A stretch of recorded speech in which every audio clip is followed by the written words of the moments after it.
అందరికీ నమస్కారం. మేము గత 15 రోజులుగా ఒక 20 రోజుల ముందు పర్మిషన్ పెట్టి మేము శాంతియుతంగా ధర్నాను నిర్వహిస్తాం. చాలా రోజులైంది. నిరుద్యోగ సమస్యలని ధర్నా చౌక్లో లేవనెత్తుతామని చెప్పేసి గత 20 రోజులుగా ప్రయత్నాలు చేస్తుంటే పర్మిషన్ ఇచ్చినట్టే ఇచ్చిరు.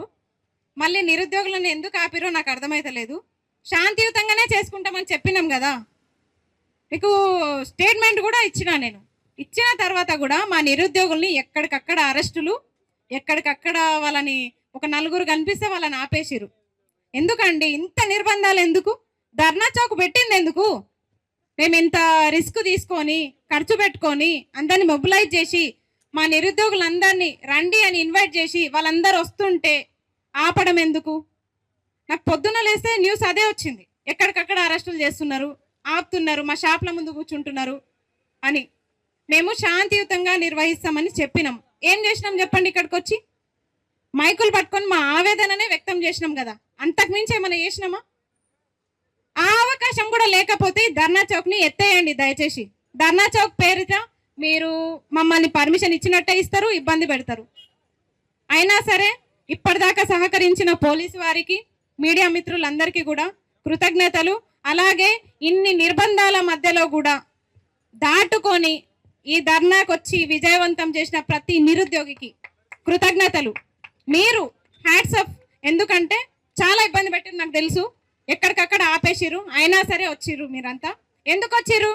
నిరుద్యోగుల కోసం, ఉద్యోగాల కోసం, 2 లక్షల ఉద్యోగాల కోసం, రకరకాల నోటిఫికేషన్ల గురించి మాట్లాడే ప్రయత్నంలో భాగంగా మేము తీసుకున్నాము పర్మిషన్. కానీ మీరు దాన్ని అడ్డుకున్నారు. ఇందులో పోలీసులు మాత్రం విజయం సాధించిరనే నేను చెప్పగలుగుతా. ఇందులో మీరు విజయం సాధించిరు మా నిరుద్యోగుల్ని అడ్డుకోవడంలో. ఇంకొకసారి నిజంగా మీరు ధర్నా చౌక్లో పర్మిషన్లు ఇవ్వకండి, దయచేసి ఇవ్వకండి, ఆపకండి. నేను రిక్వెస్ట్ చేస్తున్నా. ఆపుతారు, రిక్వెస్ట్ ఎంత చేసినా సరే వినరు. ఇక్కడ కూడా చెప్పుకునే అవకాశం లేకపోతే విద్యాశాఖ మంత్రి ఏమన్నా మమ్మల్ని డైరెక్ట్ కలుస్తున్నారా అండి? విద్యాశాఖ మంత్రి ఏమన్నా మాతో డైరెక్ట్ చర్చలు జరుపుతున్నారా? మేము చెప్పేది ఏంటంటే, సరే ఇప్పటి వరకైనా ఇంటెలిజెన్స్ ఎవరైనా ఉంటే మీరు ఈ రిపోర్ట్ తీసుకెళ్ళండి. మా పోరాటం 2 లక్షల ఉద్యోగాల కోసమే. 2 లక్షల ఉద్యోగాలు 2.5 ఏళ్ళు అయినా సరే ఒక్క నోటిఫికేషన్ కూడా ఫ్రెష్ నోటిఫికేషన్ రాలేదు. ఎందుకు రాలేదని అడుగుదామంటే అవకాశం లేకుండా చేస్తున్నారు, కేసులు పెడుతున్నారు అక్రమంగా. ఇంకేం చేయాలి? మేము శాంతియుతంగా ధర్నాన్ని పెట్టుకున్నా ఇది కూడా అవకాశం ఇవ్వకపోతే ఇంక మేము ఏం చేయాలి? 2 లక్షల ఉద్యోగాలు పోనీ మేనిఫెస్టోలో ప్రకటించిన ప్రకారం రాహుల్ గాంధీ గారు చిక్కడపల్లి లైబ్రరీకి వచ్చి ఛాయ్ తాగి మరీ చెప్పిన నోటిఫికేషన్లు ఎక్కడున్నాయి? మరి ఇక్కడ వికారాబాద్కి వస్తారు ఆయన. మళ్ళీ ఒక్కసారైనా తెలంగాణలో కాంగ్రెస్ గవర్నమెంట్ గెలిచిన తర్వాత మళ్ళీ నిరుద్యోగుల్ని కానీ స్టూడెంట్స్ని కానీ కలిసే ప్రయత్నం చేసిర్రా? తర్వాత సరే ఆయన బిజీ ఉన్నారు, ప్రధానమంత్రిని అవ్వడంలో బిజీ ఉన్నారు అనుకుందాం. సరే ఇక్కడ విద్యాశాఖ మంత్రిని అడుగుతున్నాం. ముఖ్యమంత్రి జోలికి మేము పోము, మాకు అవసరం కూడా లేదు. విద్యాశాఖ మంత్రిని అడుగుతున్నాము. విద్యాశాఖ మంత్రి గారు, మీరు నిజంగా మీకు చాలా చిత్తశుద్ధి ఉంది. మీరు చాలా నిరుపేదం నుంచి, మీరు చిన్న స్థాయి నుంచి ఈరోజు విద్యాశాఖ మంత్రిగా ముఖ్యమంత్రి స్థాయికి వెళ్ళిర్రు. మరి నిరుద్యోగుల కష్టాలు మీకు ఎందుకు పడతలేవు? ఒక స్టేట్మెంట్ ఇచ్చేసి నిరుద్యోగుల రుణం తీర్చుకున్నారు మీరు. 2 లక్షల ఉద్యోగాలు ఎక్కడున్నాయి? సరే మేమేమన్నా సరే ఇంకా నోటిఫికేషన్లు లేట్ అవుతాయా అంటే అది చెప్పరు. త్వరలో త్వరలో త్వరలో. ఏంది త్వరలో? నోటిఫికేషన్లు అడిగితే త్వరలో, ఏజ్ రిలాక్సేషన్ అడిగితే త్వరలో, ఏది అడిగినా త్వరలోనే. త్వరలో అనే మాట మీ డిక్షనరీలో ఎక్కడి నుంచి దొరికింది మీకు? ఈ త్వరలో అన్న పదానికి స్వస్తి పలకండి. మా నిరుద్యోగుల ఆవేదనను ఇప్పటికైనా గుర్తించండి. జూన్ 2కి డెడ్ లైన్ విధించినాం మేము. జూన్ 2కే ఎందుకు? మేము నిజంగా సంతోషంగా తెలంగాణ ఆవిర్భావ రాష్ట్ర దినోత్సవాన్ని జరుపుకోవాలా లేదా? ఒకటే చెప్పండి. ఆ రోజు కూడా తెలంగాణ రాష్ట్రాన్ని ఎందుకు తెచ్చుకున్నాం రా బాబు, ఈ తెచ్చుకొని పరిశాన్ ఎందుకు అనే విధంగా జరుపుకోవాలా? తెలంగాణ రాష్ట్రాన్ని తెచ్చుకున్నది ఎందుకు? నీళ్లు, నిధులు, నియామకాలు ఎక్కడున్నాయి? 30 లక్షల మంది నిరుద్యోగులకి సగమైన నియామకాలు ఇస్తున్నారా మీరు? సరే ఎన్ని ఇస్తున్నారు? 2 లక్షల ఉద్యోగాలు అన్నారు. పోనీ అవైనా ఇస్తున్నారా? ఏడాది లోపే 2 లక్షల ఉద్యోగాలు అన్నారు. ఏడాది బాయ్, 2వ ఏడాది బాయ్, 3వ ఏడాది కూడా వచ్చాయి. ఇంకెప్పుడు ఇస్తారు? మేము ఛాలెంజింగ్ అనే విద్యాశాఖ మంత్రిని కలుద్దాం అనుకొని మేము ప్రయత్నాలు చేస్తుంటే మీరు మాకు ఆ అవకాశం కూడా ఇవ్వట్లేదు. చిన్న పిల్లల్ని కలుస్తున్నారు, ఇంటర్మీడియట్ పిల్లల్ని కలుస్తున్నారు, గురుకుల పిల్లల్ని కొంతమందిని కలుస్తున్నారు. మరి నిరుద్యోగుల్ని కలవడానికి మీకు ఏమైతుంది, ఏం బాధ అవుతుంది? విద్యాశాఖ మంత్రి గారు, మీరు అనుకుంటున్నారేమో ఏమైతుందిలే, ఎలక్షన్ ముందు నోటిఫికేషన్ ఇద్దాం, ఆ తర్వాత ఏదైతే అది అవుతుంది అని. ఇంత గోస పెడుతున్నారు కదా మమ్మల్ని, మాకు చెప్పుకునే అవకాశం లేకుండా చేస్తున్నారు కదా. ఇంకా మిమ్మల్ని మీ ఆ కుర్చీలో కూర్చొని ఇస్తామా మేము? ఇంకా మళ్ళా విద్యాశాఖ మంత్రిగా ముఖ్యమంత్రిగా ఉండామనుకుంటున్నారా మీరు? ఏమనుకుంటున్నారు అసలు? 2 లక్షల ఉద్యోగాలు 2 లక్షల ఉద్యోగాలు అని చెప్పేసి మమ్మల్ని మోసం చేసి ఈరోజు ఒక్క నోటిఫికేషన్ కూడా ఇవ్వకుండా టీజీపీఎస్సీ ద్వారా ఒక 2000 పోస్టులకి నోటిఫికేషన్ ఇస్తామంటున్నారు. వయోపరిమితిని ఒక్క 1 ఇయర్ వ్యాలిడిటీ పెంచి ఇస్తారా? 1 ఇయర్. ఈ 1 ఇయర్లో మీరు నోటిఫికేషన్లు అన్ని రకాల నోటిఫికేషన్లు ఇస్తారా? మీరు మీ వల్ల అవుతుందా?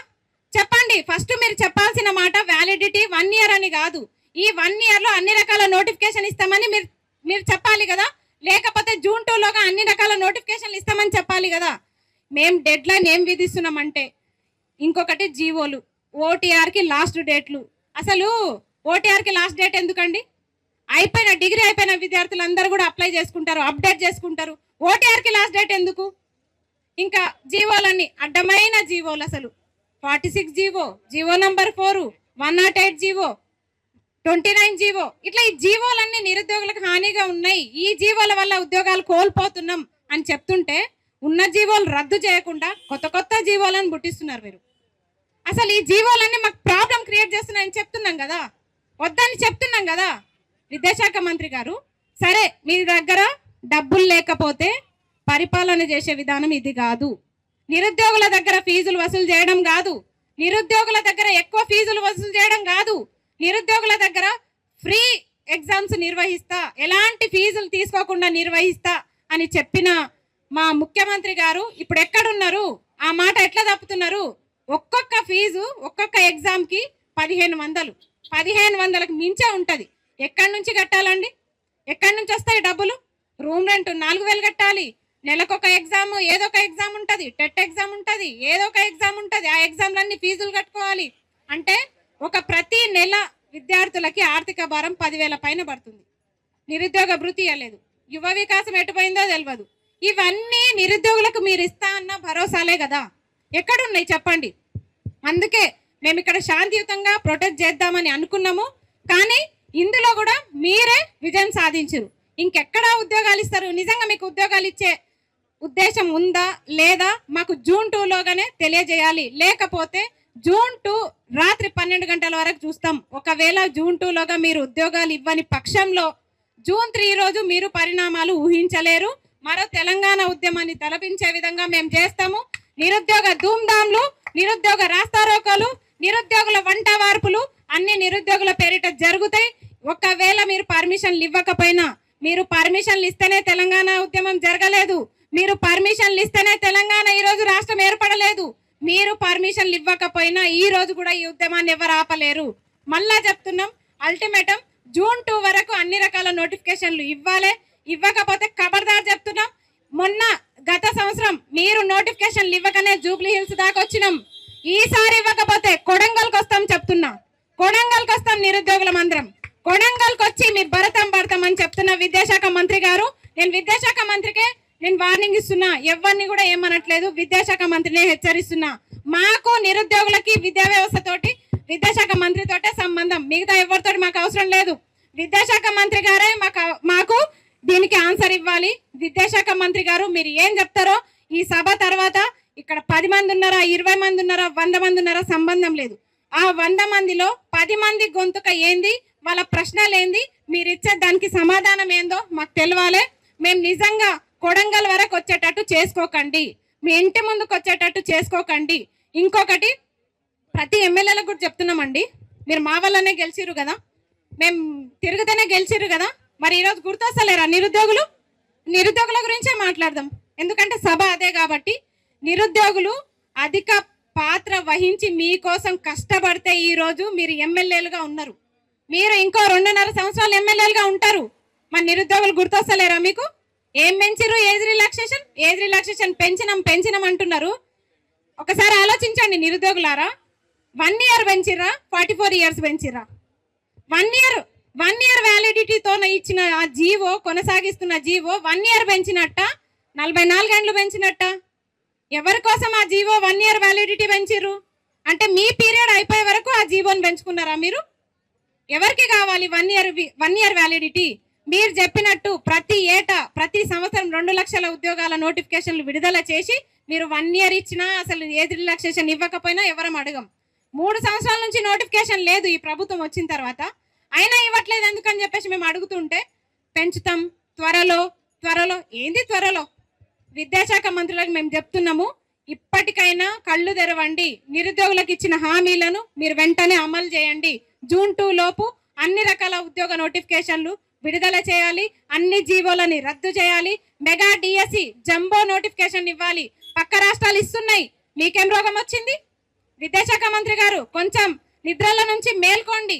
నిద్రల నుంచి మేల్కొని అప్పుడు విద్యావాసలో ఏం జరుగుతుందో తెలుసుకోండి. ఫస్ట్ ఊకే కొత్త జీవోలను పుట్టించడం కాదు, ఆ జీవోల వల్ల విద్యార్థులు ఎంత నష్టపోతున్నారో ఒక్కసారి తెలుసుకునే ప్రయత్నం చేయండి. ఎంత దరిద్రం అంటే అసలు ఆకునూరి మురళి సార్ కూడా మాతో పాటు మా కష్టాలు చూసిన వ్యక్తి. కోదండరాం సార్ కానీ ఆకునూరి మురళి సార్ కానీ ఈ రోజు అందుకే మేము ఏ నాయకుడిని కూడా ఇన్వైట్ చేయలేదు. నిజంగా వాళ్ళకి ఏమన్నా తెలుసు కదా, సోషల్ మీడియాలో వైరల్ అయితేనే ఉన్నాయి 20 తారీఖు సభ ఉంది అని. ఒకవేళ నిజంగా మీకు అంత చిత్తశుద్ధి ఉంటే ఈ సభకు వచ్చి మీరు ఆన్సర్ ఇవ్వాలి కదా. విద్యాశాఖ మంత్రినే పిలుస్తున్నామని చెప్పినాం కదా, విద్యాశాఖ మంత్రులు ఎందుకు రాలేదు? మరి ఎందుకు రాలేదు? విద్యాశాఖ మంత్రులకి చిత్తశుద్ధి ఉంటే ఇప్పటికైనా సరే మా ముందుకు రావడానికి మీకు అంత భయంగా ఉంటే దయచేసి ఏదో ఒక ప్రెస్ మీట్ పెట్టి మీరు ఎప్పట్లోగా ఉద్యోగాలు ఇస్తారో ఉద్యోగ నోటిఫికేషన్లు ఇస్తారో తెలియజేయాలని చెప్పేసి ఈ సభా వేదికగా నేను తెలియజేస్తున్నా. ఒకవేళ ఇవ్వకపోతే మాత్రం జూన్ 3కి మాత్రం నిరుద్యోగుల అల్టిమేటం మేము ప్రకటిస్తున్నాము. జూన్ 3కి నిజంగా మీరు ఎక్స్పెక్ట్ చేయలేరు. విద్యాశాఖ మంత్రి ఇల్లు ముట్టడిస్తాం ఖచ్చితంగా. ఎట్లాగో నోటిఫికేషన్లు వస్తలేవు, ఎన్ని కేసులైనా పర్లేదు, ఇప్పటికే అవుతా ఉన్నాయి. ఎన్ని కేసులైనా పర్లేదు, ఏం చేసినా పర్లేదు, ఎంతకైనా తెగిస్తాం, ఎంత దాకైనా పోతాం ఉద్యోగ నోటిఫికేషన్ల కోసం. మీ ఇంటినైతే ముట్టడిస్తామని చెప్తున్నాం, మీ కార్యాలయం అయితే ముట్టడిస్తాము.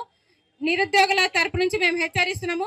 అలాగే ఇంత సభకి సహకరించిన ప్రతి నిరుద్యోగికి చిక్కడపల్లి, ఉస్మానియా యూనివర్సిటీ, దిల్సుఖ్ నగర్ నుంచి అలాగే వేరే జిల్లాల నుంచి వచ్చిన నిరుద్యోగులందరికీ కూడా ప్రత్యేక కృతజ్ఞతలు. అందరికీ కూడా ధన్యవాదాలు. మీడియా మిత్రులకి, పోలీసు వారికి కూడా ప్రత్యేకంగా కృతజ్ఞతలు. Thank you. జై తెలంగాణ, జై నిరుద్యోగి.